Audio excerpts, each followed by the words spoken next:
Bienvenidas y bienvenidos a Ecuador en Contacto. Tenemos importantes temas para compartirles. Uno de ellos es que ante una posible eliminación de subsidios a las gasolinas, no se descartan movilizaciones desde algunos sectores. Vamos a conocer los titulares de este jueves 6 de junio de 2024.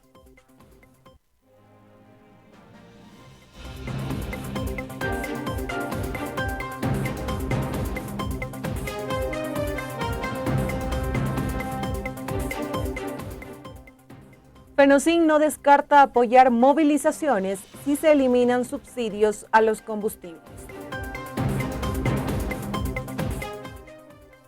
Mónica Palencia asegura que ya tienen aprobada la Universidad de la Seguridad para la formación policial. Y continúa la pugna de poderes entre el Legislativo y el Ejecutivo. Ya venimos con el desarrollo de las noticias.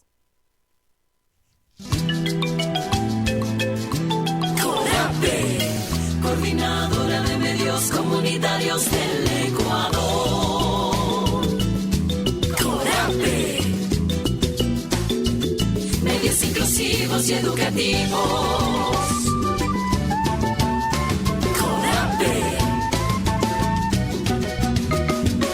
Medios interculturales con las voces populares, hablando como tú, contigo.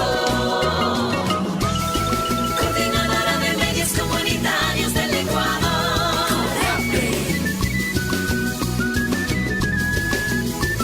CODAPE, coordinadora de medios comunitarios del Ecuador.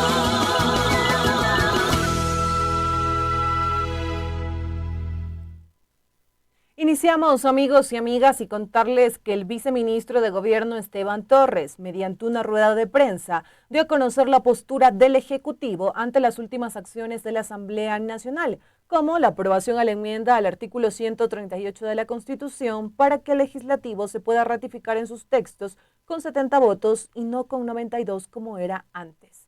Señala que esto respondería a una revancha por el veto total a la reforma a la Ley de la Función Judicial.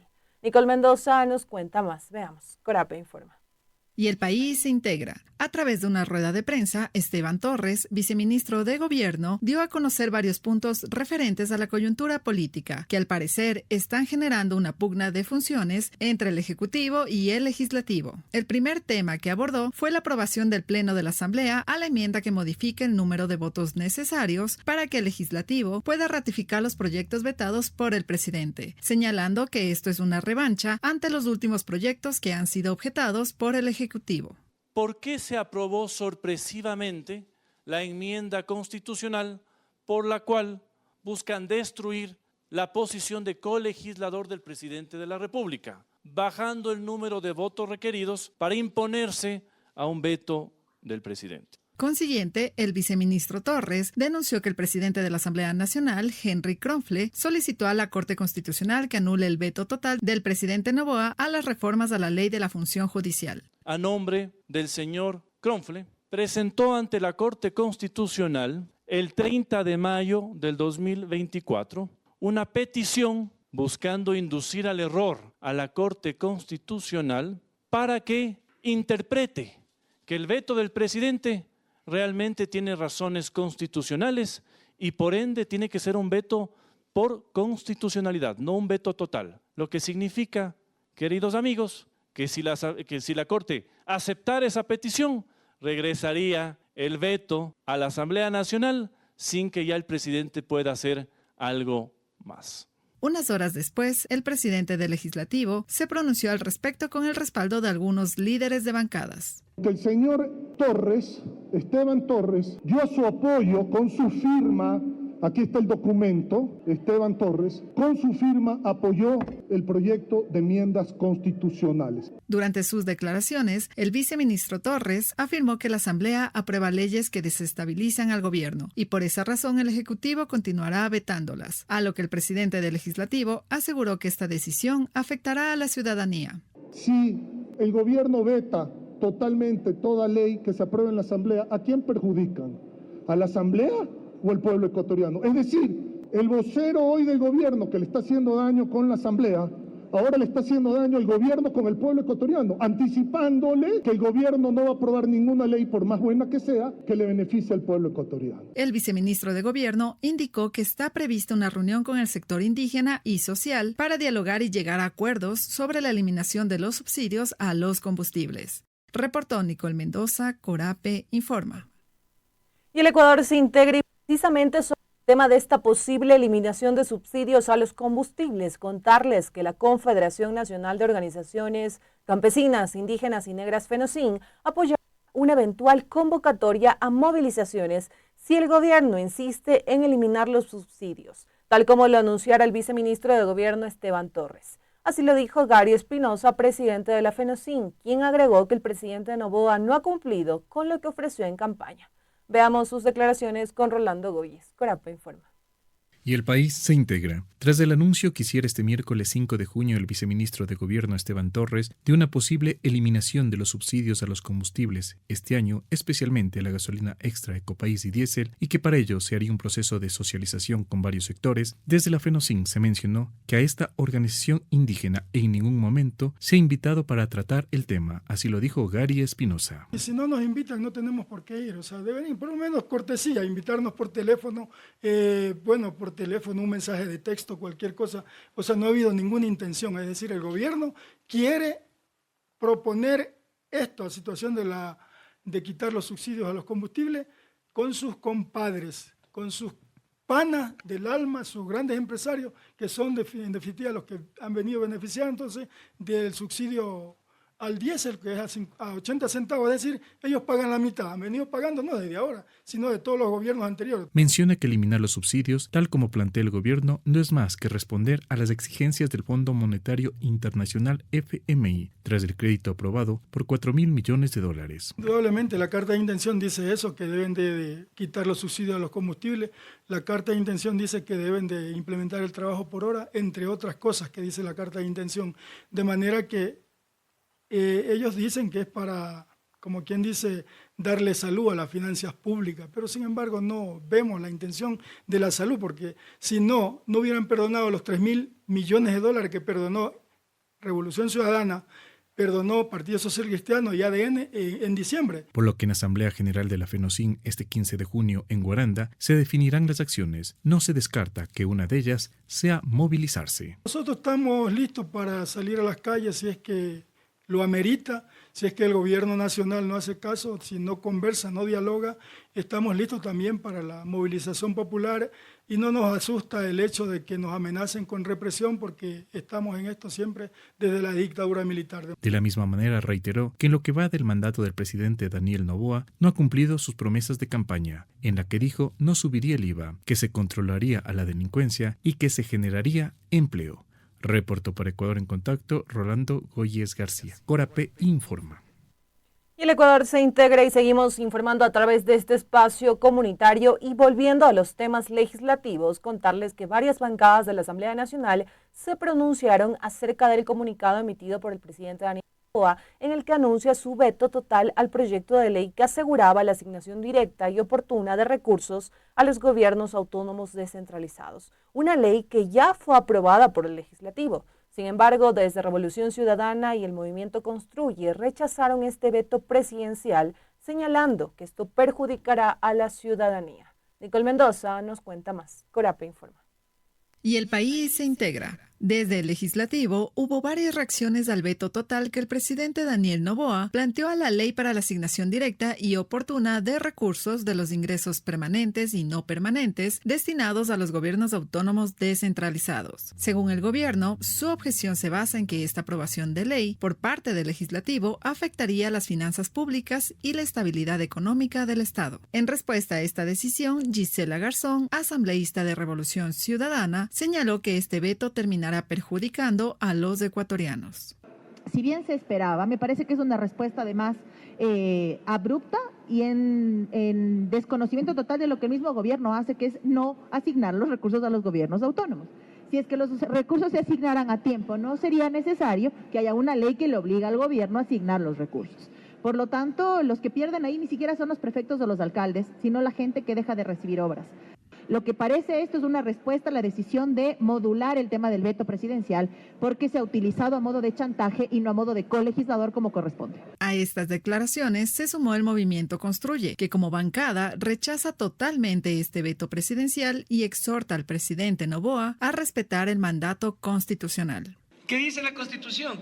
Que los recursos para los gobiernos autónomos descentralizados tienen que llegar puntual y oportunamente.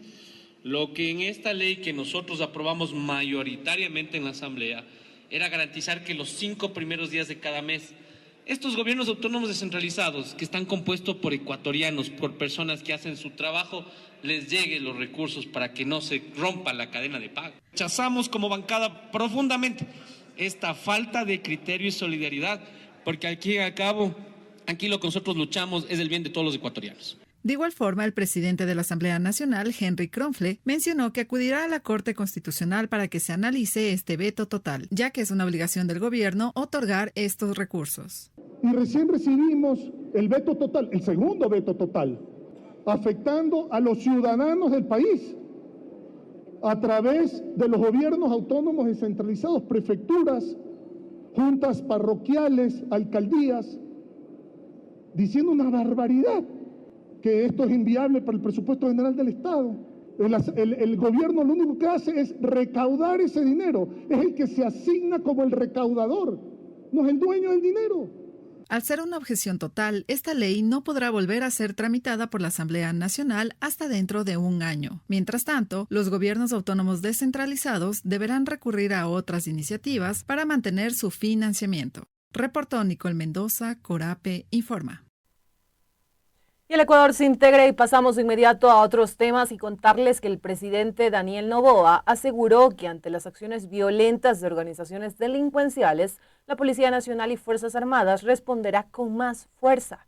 Por su parte, la ministra del Interior, Mónica Palencia, señaló que actualmente el país cuenta con una policía más institucionalizada y reveló que la Universidad de la Seguridad ya se encuentra aprobada. Las declaraciones se dieron durante el evento de entrega de más de 10.000 chalecos a servidores policiales en Guayaquil. Veamos parte de las declaraciones. La violenta reacción que los grupos terroristas han tenido frente a las acciones que ejecutan nuestros policías y militares será respondida con más fuerza y con todas las atribuciones que nos permite la ley y la Constitución. Seguiremos firmes en nuestro objetivo de devolver la paz a las familias ecuatorianas. Fortaleceremos los operativos, las tareas de inteligencia y continuaremos equipando nuestras fuerzas de seguridad. Estos 10.500 chalecos que hoy entregamos a la Policía Nacional son de altísima resistencia balística para proteger la vida de nuestros héroes. Estamos claros que reconstruir nuestra seguridad no es una tarea de corto plazo porque durante años los narcoterroristas se enquistaron en nuestra sociedad con poderosos cómplices en la política, en el sistema judicial, en el sistema de rehabilitación social. Hoy están amedrentados con los golpes que están recibiendo de un gobierno al que no pueden someter. Tenemos una policía cada vez más institucionalizada.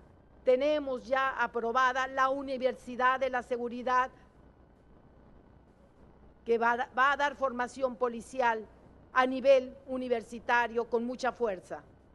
Tenemos una serie de capacitaciones técnicas, pero ante todo y a cada uno les quiero pedir que así como hay un esfuerzo del gobierno central de buscar la cooperación internacional, hay también un esfuerzo en buscar el cuidar de nuestros cuidadores.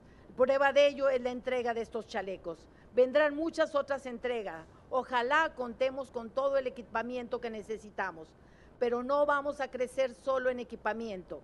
Como institución fortalecida, vamos a crecer en el desarrollo de nuestros conocimientos, de nuestras capacidades, de nuestras actitudes con C frente al terrorismo, a la narcopolítica, al crimen organizado y en defensa de la institucionalidad del Ecuador.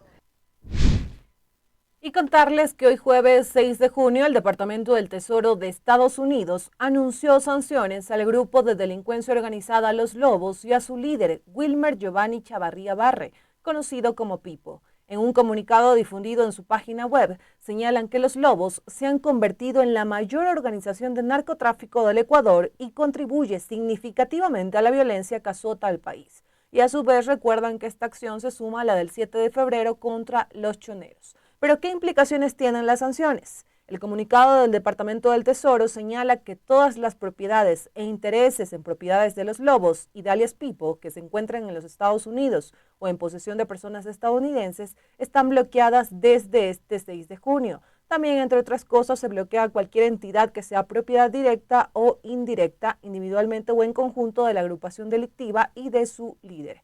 Algunos datos que también comparten sobre la organización Los Lobos es que, por ejemplo, según datos, indican que Los Lobos es una organización delictiva que ha estado implicada en narcotráfico, asesinato a sueldo y extracción ilegal de oro y además presta servicios de seguridad al cartel mexicano Jalisco Nueva Generación en apoyo para que puedan dominar las rutas de tráfico de cocaína en Guayaquil. Seguimos informando a través de los medios comunitarios de Corape y también otros temas. Contarles que la ambientalista y ex candidata a la vicepresidencia, Andrea González Nader, anunciará su candidatura a la presidencia de la República este 10 de junio. La confirmación de su intención de participar en las elecciones de 2025 se llevará a cabo mediante un evento y conferencia de prensa aquí en la capital ecuatoriana, donde también presentará su plan de gobierno. Cabe recordar que González fue candidata a la vicepresidencia junto a Fernando Villavicencio. Posteriormente, el periodista Cristian Zurita tomó el lugar de Villavicencio como candidato, ya que legalmente no era posible que González ocupara la candidatura presidencial, que era la intención original. Durante la primera vuelta de elecciones celebrada el 20 de agosto de 2023, el binomio Zurita-González quedó en tercer lugar. Y con este detalle nos vamos a una pausa. Sigan en sintonía de Ecuador en Contacto, que ya regresamos con ustedes. La sierra, la Amazonía, la costa y Galápagos. Enlazados a través de la radio. Corape, Red Nacional de Noticias y Comunicación.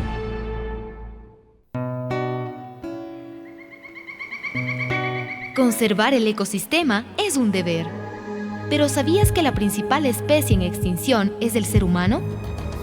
Cuidarlo es responsabilidad de todos y todas. Corape, por la vida.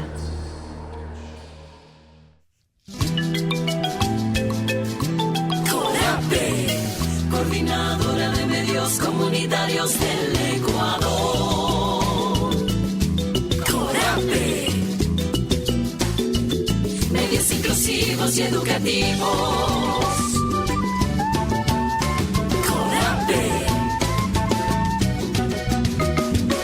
Medios interculturales, con las voces populares, hablando como tú, contigo. Coordinadora de Medios Comunitarios del Ecuador.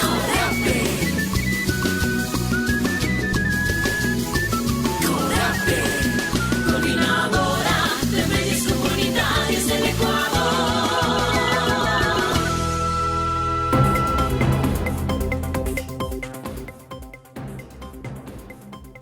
Seguimos a través de este espacio. Gracias a todos quienes se conectan diariamente y también comparten esta transmisión. Y contarles que al conmemorar este 6 de junio, el Día Internacional del Paciente Trasplantado, se hizo un llamado a la sociedad a que pueda ser donante de órganos, ya que esto permitiría salvar la vida de 7 personas.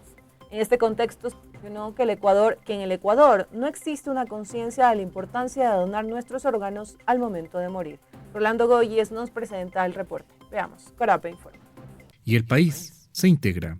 La donación de órganos y tejidos es la expresión máxima de solidaridad que puede tener una persona hacia otra. Esta acción permite a quienes están en lista de espera continuar con la vida gracias a un trasplante oportuno. En nuestro país, desde el año 2011, todos somos donantes, a menos que hayamos expresado nuestro deseo de no serlo. Y esto ha permitido que hoy quienes recibieron un trasplante tengan una nueva oportunidad de vida. Pero aún hay muchos ecuatorianos que no consideran esta ayuda. Así lo dice William Aulestia, presidente de la Asociación de Pacientes Trasplantados. Hay cierta digamos que duda con respecto a qué es lo que pasa después de que su pariente o familiar cercano muere. Obviamente una actividad altruista sería de que la vida del pariente pueda de alguna manera ser prolongada a través de cada uno de los pacientes que somos receptores de cada órgano. Recuerda tú que con cada órgano se puede salvar 7 vidas y también pueden ser activadas más de 50 personas, en este caso con diferentes órganos, tejidos, parte del intestino, etcétera, etcétera, ¿no? Pero a esto se suma que una persona que tuvo un trasplante necesita cuidados, medicinas y controles, lo que hoy para muchos se ha convertido en una odisea, debido a que el gobierno no garantiza las condiciones. Yo cuando me trasplanté tomaba 22 medicamentos. Empezaba a 6 de la mañana y terminaba a 10 de la noche. Obviamente, conforme va pasando el tiempo, hoy tengo 7 años, 3 meses de haberme trasplantado, obviamente la ingesta de medicamentos ha bajado.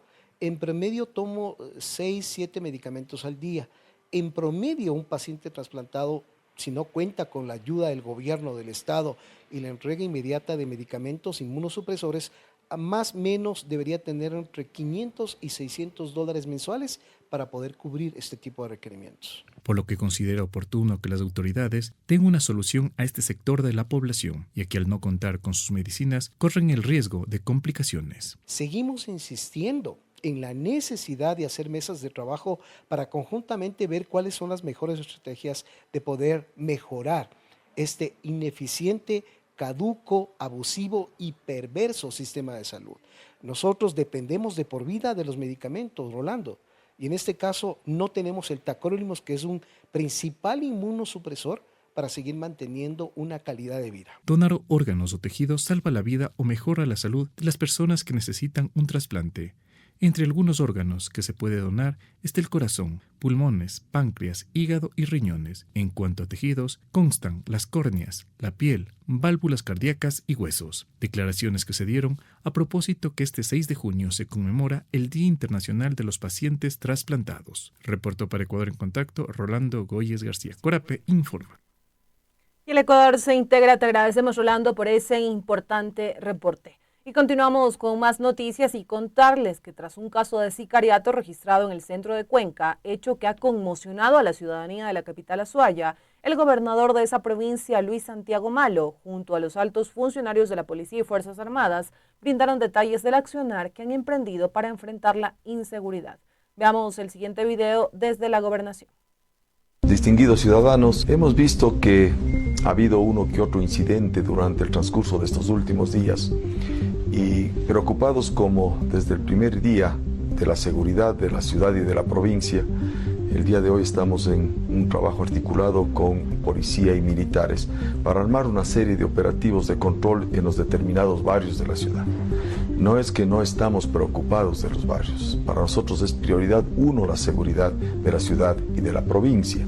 Vamos a empezar a articular acciones en cada uno de los barrios, de tal manera que ustedes puedan sentir el apoyo y la permanente preocupación que tenemos de la seguridad de todos nuestros azuayos. Y estaremos prestos a atender aquellas necesidades con la celeridad del caso. A toda la ciudadanía de la provincia del Azuay, las Fuerzas Armadas, en el ámbito de nuestras competencias estamos colaborando para la seguridad ciudadana, con la planificación a través de la gobernación y la coordinación de la Policía Nacional.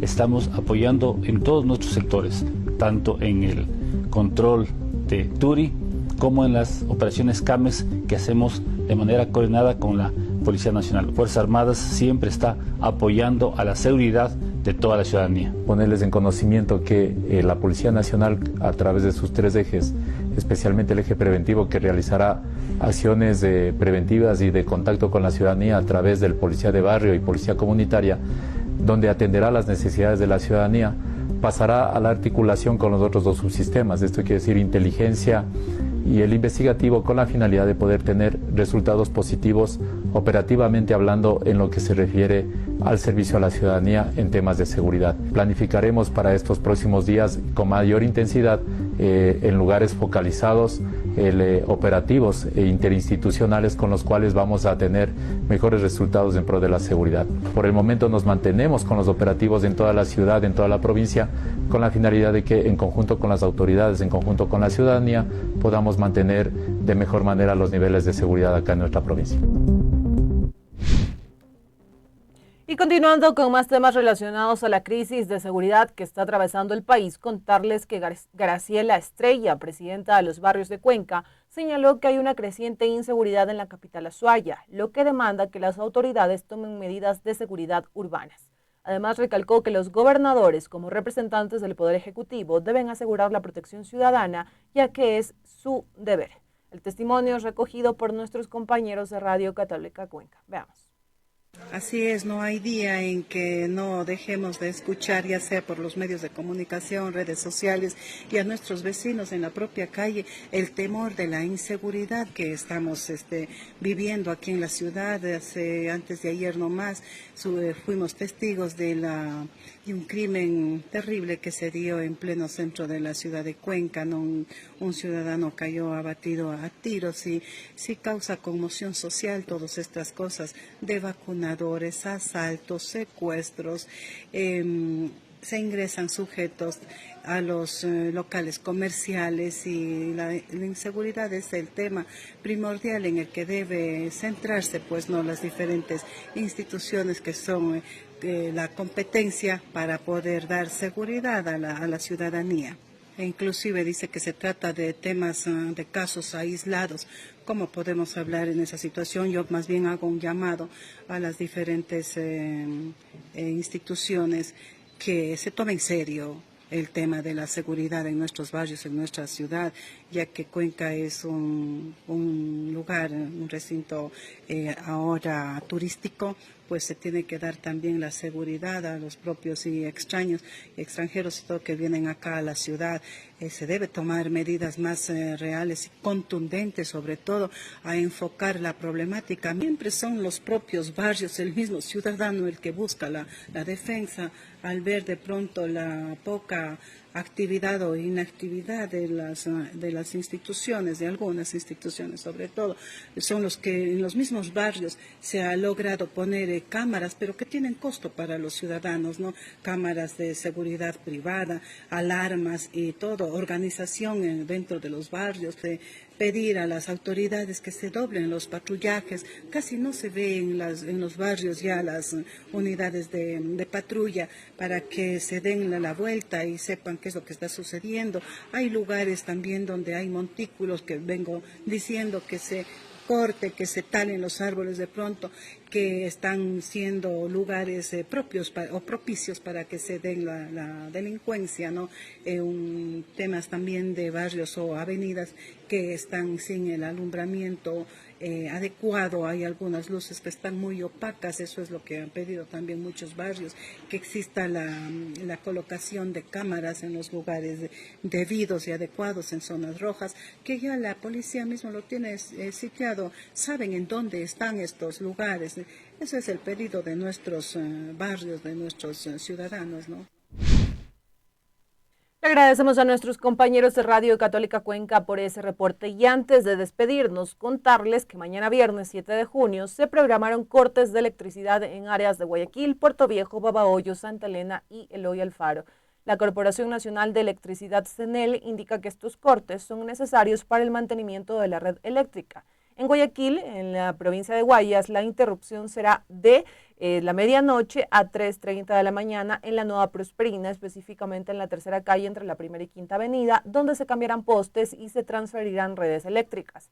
En Puerto Viejo, en la provincia de Manabí, el servicio se suspenderá de 6 de la mañana a 9 de la mañana en algunos barrios como Abdón Calderón, San Plácido, Chirijos y Alajuela. En Babahoyo, en la provincia de Los Ríos, la falta de suministro eléctrico afectará de 7 de la mañana a 10 de la mañana a sectores como la Hacienda La Clementina y los recintos Tres Marías, Beldacos, Churete, San Felipe, La Esperanza y Palizada La Maravilla. Finalmente, en el cantón Eloy Alfaro, en la provincia de Esmeraldas, no habrá electricidad de 10:30 a 1 en Cacahual, Tolita Pampa de Oro Verde, Valdés, Limones y Chanchimalero. A continuación, veamos la explicación de CNEL, que fue publicada en su cuenta X sobre los cortes programados en la provincia de Manabí. Veamos. CNLP realizará trabajos de mantenimiento en el alimentador número 1 de la subestación Playa Prieta.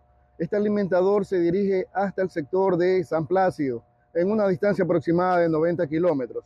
Los trabajos de mantenimiento consisten en el cambio de postes que se encuentran en mal estado, deteriorados por el tiempo de vida, y en la corrección de puntos calientes, mismos que han surgido luego del crecimiento de la demanda, producida por la ola de calor por la que ha atravesado la provincia en los últimos días. Si no realizamos estos trabajos de forma emergente, el alimentador puede colapsar y pueden quedar sin el servicio eléctrico muchas viviendas. CNLP está redoblando esfuerzos para garantizar el servicio de energía eléctrica a todos los ciudadanos. Y nos despedimos en este jueves 6 de junio. Muchísimas gracias por acompañarnos. Recuerden que nos seguimos viendo a través de este espacio para que usted se mantenga informado de lo que está ocurriendo en el país. Un fuerte abrazo.